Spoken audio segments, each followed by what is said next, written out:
नमस्कार दोस्तों, भटनेर आईएएस में आपका स्वागत है। मेरा नाम है हरप्रीत सिंह।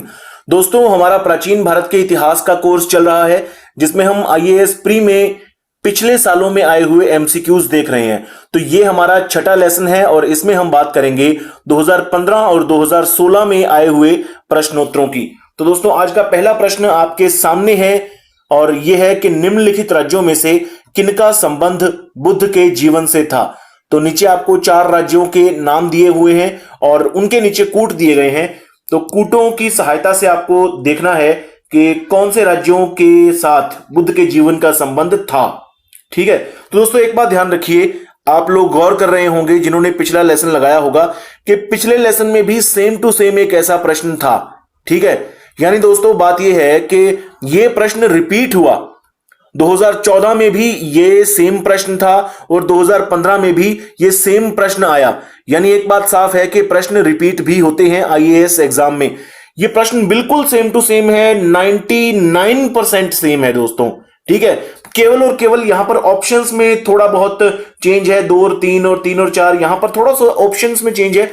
पूरा का पूरा प्रश्न और यहां पर ये पूरे राज्यों के नाम हर चीज सेम है, ऑप्शन भी लगभग सेम है, थोड़ा बहुत बदलाव है। तो 99% ये जो क्वेश्चन है वो सेम है, यानी कि क्वेश्चंस रिपीट होते हैं, थोड़ा बहुत चेंज करके कई बार प्रश्न जो होते हैं वो रिपीट हो जाते हैं। ठीक है दोस्तों, तो पिछले लेसन में ही मैंने आपको इसकी एक्सप्लेनेशन बताई थी और आंसर भी बताया था। उम्मीद है आप लोग अपना आंसर मार्क कर चुके होंगे। तो दोस्तों आपको अपना मैं आंसर यहां पर बता देता हूं एक बार फिर से। तो दोस्तों, बुद्ध के जीवन से जिन राज्यों का संबंध था वो थे डी, कौशल और मगध। जो भगवान बुद्ध है वो ना तो अवंती गए थे और ना ही गांधार गए थे। गांधार तो आज पाकिस्तान और अफगानिस्तान के बीच में कहीं पड़ता है। ठीक है, तो इतनी दूर भगवान बुद्ध नहीं गए थे। बाकी अवंती में भी कभी वो जा नहीं सके थे। तो जो अधिकतर जो बुद्ध ने अपने उपदेश दिए थे वो कौशल में दिए थे, कौशल की राजधानी श्रावस्ती में दिए थे। और मगध राज्य में जो उरुवेला नामक जगह है वहां पर उनको ज्ञान प्राप्त हुआ था और कुशीनारा में उनका परिनिर्वाण हुआ था। ठीक है, तो इस तरह से इन राज्यों के साथ तो उनका संबंध था, लेकिन ना तो वो अवंती जा पाए ना वो गांधार जा पाए। ठीक है, तो इसका दोस्तों जो आंसर है वो हमारा हो जाएगा डी। आगे बढ़ते हैं। भारत के कला व पुरातात्विक इतिहास के संदर्भ में निम्नलिखित में से किस एक का सबसे पहले निर्माण किया गया। अब दोस्तों, अगर आपने ढंग से पढ़ा है तमाम चीजों को तो आप इसका आंसर दे पाएंगे। ठीक है, तो देख लीजिए कौन सा ऐसा स्मारक है जिसका पहले निर्माण हुआ। तो मेरे ख्याल से जिन लोगों को आता है उन लोगों ने अब तक अपना आंसर मार्क कर लिया होगा। तो मैं अभी आपको इसका आंसर दे देता हूं दोस्तों। तो इसका आंसर है बी, धौली स्थित शैलकृत हाथी। ठीक है, तो इसका निर्माण अशोक के काल में हुआ था दोस्तों। ठीक है, मौर्य शासक अशोक के काल में हुआ था 250 ईस्वी पूर्व। ठीक है, 250 ईस्वी पूर्व यानी कि बीसी।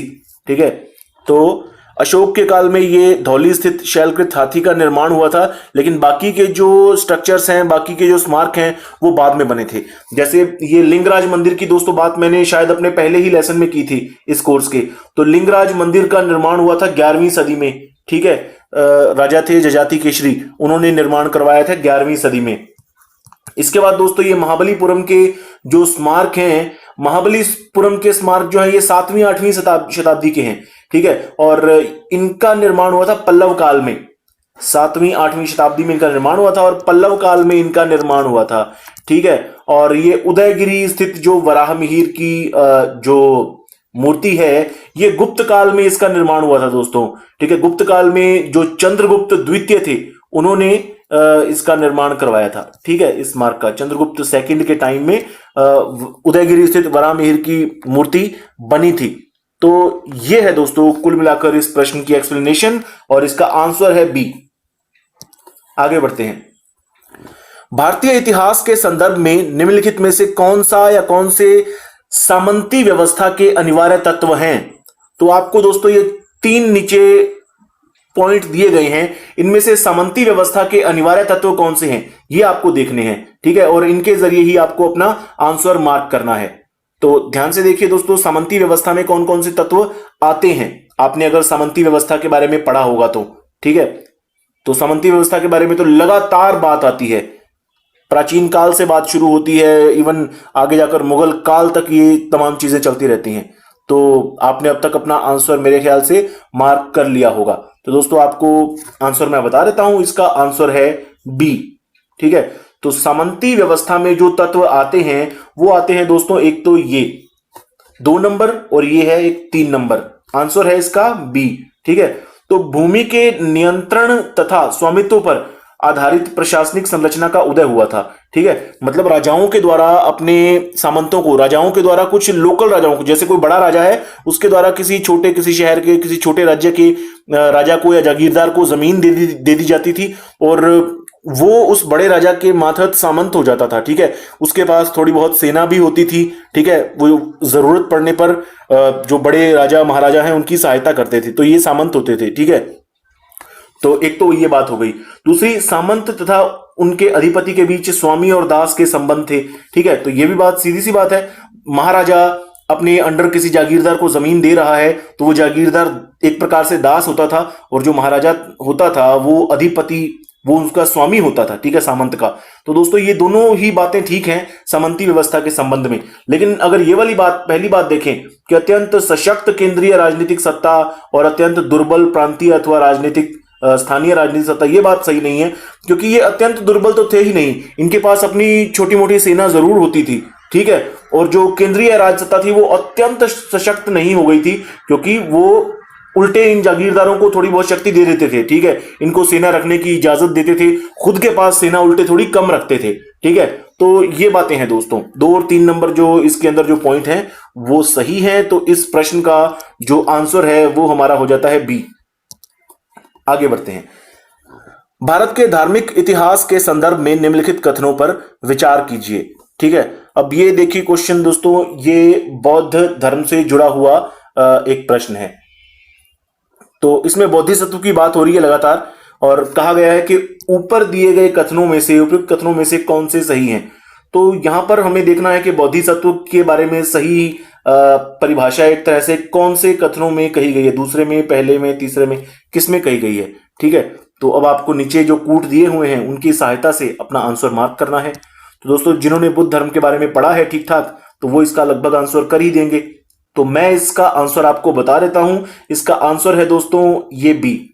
तो यहां पर जो कथन 2 और 3 है ये बोधिसत्व को एक प्रकार से स्पष्ट करते हैं, बोधिसत्व की व्याख्या को, बोधिसत्व की परिभाषा को। ठीक है, तो बोधिसत्व क्या है? बोधिसत्व अपने प्रबोध के मार्ग पर बढ़ता हुआ एक करुणामयी एक शख्सियत थी। ठीक है, बोधिसत्व अपने प्रबोध के मार्ग पर बढ़ता हुआ। तीसरी बात, बोधिसत्व समस्त सचेतन प्राणियों को उनके प्रबोध के मार्ग पर चलने में सहायता करने के लिए स्वयं की निर्वाण प्राप्ति विलंबित करता है। तो दोस्तों ये बोधिसत्व एक ऐसी अवधारणा है बौद्ध धर्म की जिसमें यह है कि बोधिसत्व जो था, जो व्यक्ति बोधिसत्व था, जो शख्सियत बोधिसत्व होती थी, वो निर्वाण प्राप्त कर सकती थी किसी भी समय। ठीक है, उनको आत्मज्ञान प्राप्त हो चुका होता है बोधिसत्वों को। ठीक है, लेकिन वो अपना निर्वाण का समय खुद ही डिले कर देते हैं। ठीक है, ताकि दूसरों को निर्वाण प्राप्त हो सके। ठीक है, दूसरों की निर्वाण प्राप्ति के लिए, दूसरों की मुक्ति के लिए खुद के निर्वाण को डिले करते हैं। ठीक है, खुद के निर्वाण को विलंबित करते हैं, और प्रबोध के मार्ग पर बढ़ते हुए ये करुणामयी व्यक्ति होते हैं। ठीक है, तो आत्मज्ञान तो इनको प्राप्त हो ही चुका होता है। लेकिन यहां पर क्या है कि जो पहला कथन है, बोधिसत्व बौद्ध मत के हीनयान संप्रदाय की केंद्रीय संकल्पना है। तो दोस्तों ये हीनयान संप्रदाय की नहीं है, ये बौद्ध धर्म के महायान संप्रदाय की है। ठीक है, तो जो पहला कथन है ये गलत हो जाता है, बाकी ये 2 और 3 ये बोधिसत्व के संदर्भ में सही है। तो आंसर हमारा हो जाता है बी। आगे बढ़ते हैं। अजंता और महाबलीपुरम के रूप में ज्ञात 2 ऐतिहासिक स्थानों में से कौन सी बात या बातें समान हैं? तो ठीक है, अब यहां पर इन दोनों स्थानों में कौन सी बातें समान हैं आपको ये देखनी है दोस्तों। ठीक है, तो 3 आपको बातें यहां पर दी गई हैं, समानता ढूंढनी है। तो क्या ये दोनों एक ही समय काल में निर्मित हुए थे? क्या ये दोनों एक ही धार्मिक संप्रदाय से संबंधित हैं? और क्या दोनों में शिलाकृत स्मारक हैं? ये दोनों ही। ठीक है, अब आपको कूटों की सहायता से अपना सही आंसर चुनना है। तो चुनिए दोस्तों, उम्मीद करता हूं आप अपना आंसर मार्क कर चुके होंगे। तो दोस्तों मैं आपको इसका आंसर बता देता हूं, इसका आंसर है बी, केवल 3। तो केवल 3 जो तथ्य है, जो बात दी गई है, यही सही है। यही समान है दोनों में, बाकी दोनों बातें समान नहीं है। ठीक है, क्यों? क्योंकि दोस्तों जो अजंता की जो गुफाएं हैं ये दूसरी शताब्दी से बननी शुरू हुई थी, मतलब दूसरी से लेकर पांचवी तक चली थी ये। ठीक है, दूसरी से लेकर पांचवी शताब्दी तक ये बनी थी। और जो हमारी महाबलीपुरम की है ये दोस्तों 7वीं और 8वीं शताब्दी के दौरान पल्लव राजाओं के द्वारा बनाई गई थी। ठीक है, इनके बारे में मैं बात कर ही चुका हूं पहले अभी इसी लेसन में पीछे। तो अजंता वाली दूसरी से 5वीं शताब्दी के बीच बनी थी, महाबलीपुरम वाली 7वीं से 8वीं शताब्दी के बीच बनी थी। तो ये एक ही समय काल वाली बात गलत हो गई। दूसरा, दोनों एक ही धार्मिक संप्रदाय से संबंधित है ऐसा भी नहीं है। जो अजंता वाली थी वो तो बौद्ध धर्म से संबंधित है। ठीक है, और महाबलीपुरम वाली जो जो स्मारक हैं वो हिंदू धर्म से संबंधित है। ठीक है, अब ये तीसरी बात यहां पर आकर सही हो जाती है कि दोनों में शिलाकृत स्मारक हैं।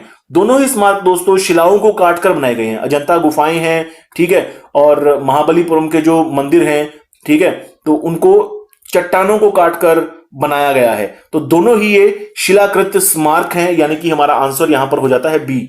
ओके, आगे बढ़ते हैं। निम्नलिखित युग्मों पर विचार कीजिए। तो युग्मों पर विचार करना है दोस्तों, कौन से युग्म सही सुमेलित हैं। ठीक है, यहां पर प्रसिद्ध स्थान दिए गए हैं और वो जो प्रसिद्ध जगहें हैं वो कौन से स्थानों पर बनी हुई हैं ये हमें दिया गया है। तो हमें देखना है कि क्या ये बौद्ध गया जो है ये क्या बघेलखंड में है, शिरडी जो साईं बाबा मंदिर है शिरडी जो है ये क्या ये विदर्भ में है, तिरुपति क्या रायलसीमा में है, खजुराहो क्या बुंदेलखंड में बना हुआ है, और नासिक या क्या ये मालवा में है। तो हमें इनको मिलाना है। नीचे हमारे को कूट यहां पर दिए ही हुए हैं, तो कौन सी बात सही है। अब दोस्तों बात इसमें यह है कि मुझे इसमें केवल एक ही चीज आती थी। ठीक है, मैं इस बात पे श्योर था कि ये जो नासिक है ना ये नासिक मालवा में नहीं है। ठीक है, बाकी मुझे किसी भी चीज का कोई आइडिया नहीं लग पा रहा था, मैं कंफ्यूजन हो रही थी मुझे। तो मुझे ये पता था कि ये जो नासिक है ये मालवा में तो नहीं है किसी भी हालात में, क्योंकि मालवा जो है ये मध्य प्रदेश में पड़ जाता है या थोड़ा बहुत मामूली सा हिस्सा राजस्थान में पड़ता है। ठीक है, तो नासिक जो है ये महाराष्ट्र में है। तो ये तो बिल्कुल सही बात नहीं है नासिक और मालवा वाली। तो यानी कि जो 4 नंबर जो ये पॉइंट है ये किसी भी ऑप्शन में हुआ तो वो अपने आप ही गलत है। तो देखिए दोस्तों, ये ए में कौन सा युग्म सम्मिलित है, 1 2 4, तो इसमें 4 है यानी कि ये तो बात गलत है। ठीक है, तो अगर बी 2 3 4 5 यानी इसमें भी 4 आ रहा है तो ये भी बात गलत है। ठीक है, क्योंकि नासिक तो मालवा में है ही नहीं। डी देखिए, डी में भी 1 3 4 और 5 यानी ये भी गलत है, यहां पर भी 4 आ रहा है। तो 4 तो भैया सही ऑप्शन है ही नहीं है ना। तो अपने आप ऑटोमेटिकली मेरा जो आंसर है वो ये आ जाता है। मुझे किसी भी और चीज का पता नहीं है, मुझे केवल इस चीज का पता है। तो दोस्तों इस तरह से आपको अपने आंसर मार्क करने होंगे। ठीक है, तो आपका जो आंसर है वो ये आ जाता है सी 2 और 5, यानी कि जो 2 नंबर है खजुराहो ये बुंदेलखंड में है। ठीक है, और ये जो 5 नंबर है तिरुपति ये रायलसीमा में है दोस्तों। ठीक है, तो ये हमारा आंसर हो जाता है। आंसर है हमारा सी। और बाकी के जो सभी हैं ये गलत मिलान किए गए हैं, ये भी गलत मिलान है, ये भी गलत मिलान है और ये भी गलत मिलान है। सही मिलान है 2 और 5। खजुराहो बुंदेलखंड में है, तिरुपति रायलसीमा में है। ठीक है, तो उम्मीद करता हूं दोस्तों आपको ये प्रश्न का प्रकार यहां से पता चला होगा, कैसे इसको हल कर सकते हैं। आगे बढ़ते हैं। प्राचीन भारत की निम्नलिखित पुस्तकों में से किस एक में शुंग राजवंश के संस्थापक के पुत्र की प्रेम कहानी है। अब पहली बात तो दोस्तों आपको शुंग राजवंश के बारे में पता होना चाहिए कि भैया ये शुंग राजवंश किस समय का था। ठीक है, अब शुंग राजवंश दोस्तों आपको मालूम होगा कि मौर्यों के बाद अगला जो राजवंश आया था मगध के ऊपर वो शुंग राजवंश था। तो शुंग राजवंश के जो संस्थापक हैं वो हैं पुष्यमित्र शुंग, है ना। तो पुष्यमित्र शुंग के पुत्र की प्रेम कहानी है। तो निम्न में से कौन सी है अब ये देखनी है आपको। तो दोस्तों आपको इसका आंसर पता है तो पता है, नहीं पता तो नहीं पता। बिल्कुल ये कॉन्सेप्चुअल तो है ही नहीं, फैक्चुअल है। तो दोस्तों आपको इसका आंसर मैं बता देता हूं, इसका आंसर है बी मालविकाग्निमित्रम। तो ये महाकवि कालिदास के द्वारा लिखा गया एक नाटक है दोस्तों। ठीक है, इसमें क्या है कि जो शुंग वंश के जो संस्थापक हैं पुष्यमित्र शुंग, उनके बेटे थे अग्निमित्र। अग्निमित्र भी सम्राट बन जाते हैं। तो अग्निमित्र और मालविका इन दोनों की प्रेम कहानी है। ठीक है, अग्निमित्र और मालविका की प्रेम कहानी है मालविका अग्निमित्रम। जो मालविका होती है दोस्तों, मालविका एक निर्वासित नौकरानी होती है। ठीक है, और उनकी तस्वीर को देखकर ही जो सम्राट अग्निमित्र हैं वो मालविका से प्रेम में पड़ जाते हैं। तो इस तरह की ये कहानी है। बहुत ही शानदार लव स्टोरी होनी चाहिए। मैंने पढ़ी तो नहीं, लेकिन स्टोरी बड़ी अच्छी लग रही है। और मेरे ख्याल से तो ऐसी स्टोरी बॉलीवुड में ही बननी चाहिए, है ना, कि केवल तस्वीर को देखकर ही नायक नायिका के प्रेम में पड़ गया, है ना। तो ये एक स्टोरी हो सकती है। खैर, आपका आंसर जो है यहां पर दोस्तों ये बी है। आगे बढ़ते हैं। भारत के सांस्कृतिक इतिहास के संदर्भ में इतिवृत्तें, राजवंशीय इतिहासों और वीर गाथाओं को कंठस्थ करना निम्नलिखित में से किस व्यवसाय से था? ठीक है, अब आपको यह देखना है कि इतिवृत्तों को कंठस्थ कौन करता था, राजवंशीय इतिहासों और वीर गाथाओं को कंठस्थ कौन करता था। ठीक है, राजस्थान के इतिहास के संदर्भ में भी एक दो नाम हैं दोस्तों, तो अगर आप नीचे दे सके तो आप दे दीजिए कमेंट बॉक्स में। और बाकी यहां पर जो आंसर है वो मैं आपको बता देता हूं। यहां पर दोस्तों डायरेक्ट ये आपका फैक्चुअल प्रश्न है, तो इसका आंसर है मागध। जो मागध होते थे, जो मागध लोग होते थे, वो राजवंशों की वीर गाथाओं को कंठस्थ करके रखते थे। ठीक है, यही इनका व्यवसाय होता था। ठीक है, तो जो मागध थे ये राजवंशों की वीर गाथाओं को कंठस्थ करके रखते थे। लेकिन जो दोस्तों जो बाकी के दिए हुए हैं, जैसे जो ये श्रमण दिया हुआ है, श्रमण क्या होते थे दोस्तों, ये सन्यासी होते थे।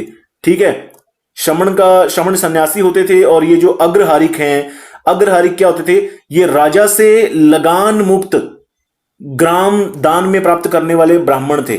ठीक है, ये जो अग्रहारिक थे, अग्रहारिकों को राजा जो होते थे ये इनको लगान मुक्त गांव दान में देते थे, तो ये ब्राह्मण होते थे। ठीक है, परिव्राजक के बारे में ज्यादा मुझे पता नहीं, लेकिन इसका जो आंसर है दोस्तों ये मागध है। ठीक है, तो आगे बढ़ते हैं। और अब ये प्रश्न है, भारत के इतिहास के संदर्भ में निम्नलिखित युग्मों पर विचार कीजिए। तो यहां पर दोस्तों आपके सामने शब्द दिए गए हैं और विवरण है। ठीक है, तो क्या इन शब्दों के आगे जो विवरण दिए गए हैं ये सही हैं या नहीं है? ठीक है, मतलब उपयुक्त में से कौन से युग्म सही सुमेलित हैं?